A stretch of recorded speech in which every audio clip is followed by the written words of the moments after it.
métiers en construction.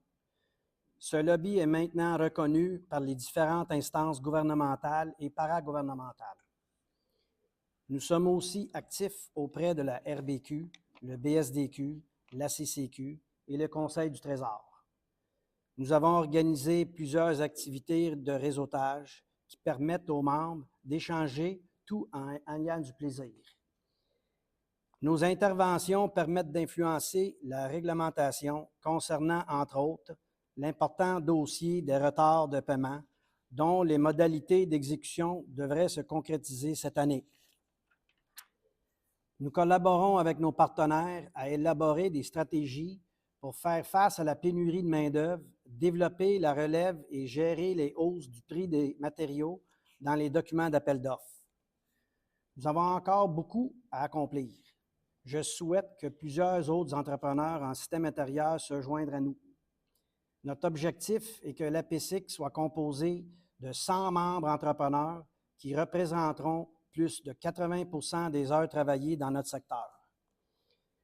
Tout au cours de l'année 2023, nous soulignerons le 10e anniversaire de différentes façons. Pour lancer le tout, nous vous présenterons notre logo pour la prochaine année. Plusieurs autres activités seront mises de l'avant. Vous en serez informés tout au long de l'année par le bail de notre info APSIC. En regardant ce que l'APSIC a fait au cours des dernières années, je me dois maintenant de regarder vers les 10 prochaines années. Que sera l'APSIC en 2033? Combien de membres serons-nous? Quels seront nos dossiers prioritaires? Comment serons-nous positionnés dans l'industrie de la construction? Ces questions sont importantes, stratégiques et se doivent d'être répondues. Pour ce faire, il me fait plaisir de partager nos priorités au sein du Conseil. Premièrement, pour finaliser notre plan stratégique, nous l'avions amorcé en 2020, mais nous l'avons mis de côté en raison de la pandémie et du bouleversement des priorités. Nous comptons remettre le projet sur rail au cours des prochains mois. Deuxièmement, poursuivre nos activités de représentation. La réglementation reliée à la mise sur pied des mécanismes régissant les paiements en cours des projets gouvernementaux est importante pour assurer la viabilité financière des membres. Il faudra commercialiser et promouvoir notre manuel technique que nous sommes à finaliser. Ce manuel permettra d'accroître notre rayonnement et vendre notre valeur ajoutée auprès des spécialistes de l'industrie tels que les architectes, les technologues, les ingénieurs, etc. Tierto, le développement de la relève et de la main-d'œuvre. Il est primordial de penser à notre relève, tant pour l'APSIC que pour nos membres. Il me fait plaisir de vous annoncer que l'APSIC mettra sur pied un comité de la relève.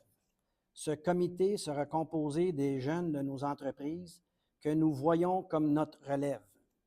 Leur mandat, pensez à ce que l'APSIC, activité priorité, sera dans 10 ans maintenant. Dans cette même veine, il faut aussi préparer la relève de notre main-d'œuvre. Je vous annonce que nous serons plus présents auprès des écoles des métiers afin de promouvoir notre industrie. Vous serez appelés à contribuer afin de partager votre expérience auprès des jeunes. Et quatrièmement, il faut maximiser le développement du membership auprès des entrepreneurs qui ne sont pas encore membres de l'APSIC. Je faisais référence tantôt à notre objectif de doubler le membership entrepreneur. Pour ce faire, nous mettons sur pied une campagne de sollicitation auprès des entrepreneurs non membres au cours des prochains mois. Comme vous pouvez le constater, notre association est bien vivante et ce, grâce à vous. J'ai l'honneur de remplacer Yurick Piché, qui a fait un excellent travail au cours des 4 dernières années pour positionner l'APSIC là où elle est présentement. Merci, Yurick. Au cours de la dernière année, quelques membres du Conseil ont décidé de ne pas renouveler leur mandat. Benoît Garriépi, 5 ans au Conseil, et Mme Jennifer Ruccolo, 3 ans. Leur contribution a été fort appréciée. Il nous faut souligner le départ de M. Alain Brulotte, qui a siégé au CA de l'APESIC depuis ses débuts et même qui a siégé au CA de la SIC auparavant. Il a été secrétaire trésorier de l'APESIC dès ses débuts. Son apport à notre santé financière d'aujourd'hui est sans égal. Merci, Alain.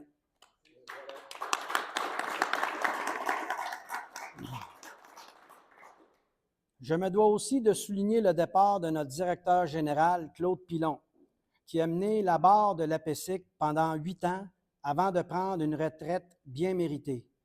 Je n'ai aucun doute que l'arrivée de Guy Parent permettra de poursuivre sur notre élan. Pour vous, messieurs, il nous fait plaisir de vous offrir ce souvenir de votre passage. On vous l'a donné par après.